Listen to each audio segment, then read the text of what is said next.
তুমি? কি হয়েছে নাকি? একটা মোবাইলে কাজ করছি, মোবাইলে কাজও করতে দেবে না নাকি? আরে সোগো সোগো সোগো সোগো না। আরে কি এটা? কি খারাপ হয়ে গেছে না? কি গো? হ্যাঁ আরে এটা আমি রান্নাঘরে ঢুকেই বুঝতে পেরেছি। তুমি জানো না কি গন্ধ? সারা রান্নাঘর জুড়ে খুঁজে খুঁজে জানো এই বাক্সটা বার করেছি। দেখো দেখো দেখো পুরো। কি সব নিয়ে এসছো? আরে নিয়ে আসবো না, এটা তুমি দেখো না একবার। আর তুমি শুকে যাবার আমাকে সবার কি আছে?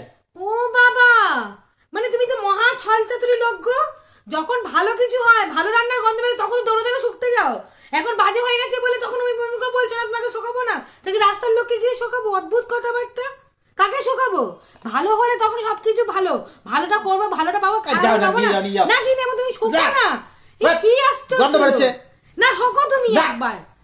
দেখেছেন তো আপনারা, রোজ আপনাদেরকে বলে এটা নিয়ে যাও তো यार, রোজ আপনাদেরকে বলে দেখেছেন ভালোটাই শুধু দিতে হবে ভাগ। এরা এত শয়তান লোক। আরে যাও, এটা বাজের ভাগ নেবে না, বাজের ভাগ নেবে না, শুধু ভালোর ভাগ নেবে।